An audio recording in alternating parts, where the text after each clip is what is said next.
Salam, əziz dinləyicilər. Yeni bir silsilə ilə qarşınızdayıq. Keçən həftələrdə vilayət ayəsini dərindən təhlil etmişdik. Bugün isə bəlkə də ondan daha çox müzakirə olunan İslam teologiyasının başqa bir məşhur ayəsinə, Nisa surəsinin 59-cu ayəsinə, yəni məşhur İtayət ayəsinə giriş edirik. Salamlar. Bəli, bu ayə xüsusilə imamət və məsumluq müzakirələrində təməl daşı hesab olunur. İstəyirsən gəl əvvəlcə üzərində danışacağımız mətnin özünü, yəni ayəni xatırladaq. Allah Taala buyurur: "Ey iman gətirənlər, Allaha itaət edin, peyğəmbərə və özünüzdən olan əmr sahiblərinə itaət edin." Çox gözəl. İndi isə gəl bu ayəyə Şiə məzhəbinin necə yanaşdığına, o qısacıq cümlədən məsum, yəni günahsız və xətasız imam inancını necə çıxardığına baxaq.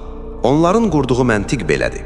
Ayədə əmr sahiblərinə itaət etmək mütləq şəkildə, yəni qabağına heç bir şərt qoyulmadan əmr olunub. Üstəlik, bu itaət Peyğəmbərə itaətlə eyni cümlədə, eyni hədəfdə verilib. Yəni, demək istəyirlər ki, Peyğəmbərə itaət necə şəksizdirsə və o necə məsumdursa, əmr sahibləri də eyni ilə o cür məsum olmalıdır. Əks halda Allah xəta edə biləcək, günah işləyə biləcək birinə mütləq şəkildə tabe olmağı əmr etməzdi, elədir? Tamamilə elədir. Bax, müasir Şiə alimlərindən Əl-Vahid Əl-Xurasani özünün Müqəddimətun fi Usuliddin kitabının 455-ci səhifəsində bu məntiqi çox aydın şəkildə ifadə edir. O yazır ki, Uca Allah əmr sahibinə itaəti Peyğəmbərin itaəti ilə yan-yana gətirib. Əgər əmr edən şəxs Peyğəmbər kimi məsum olmasaydı, onları eyni tərəziyə qoymaq olmazdı.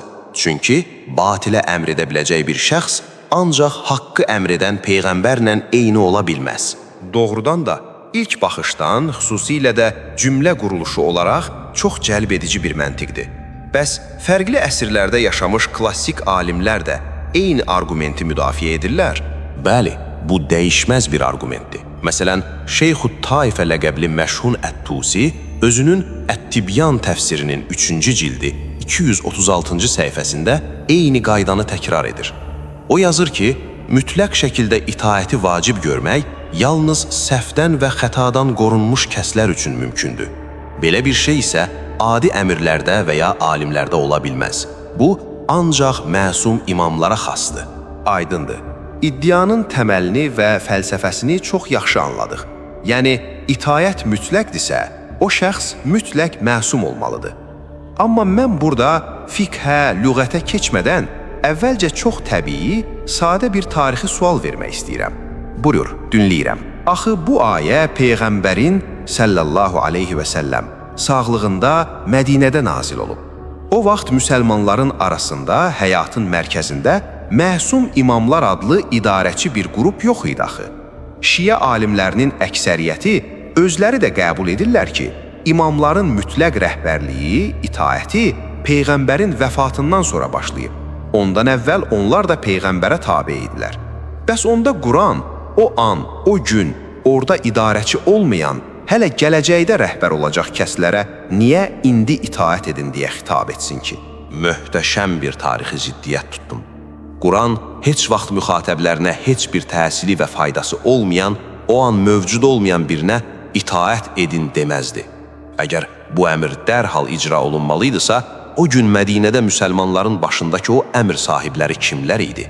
Və ən heyrətamizi, görkəmli Şiə alimi Asif Əl-Muhsini sünni alimləri ilə bu tarixi reallıq barədə necə razılaşır?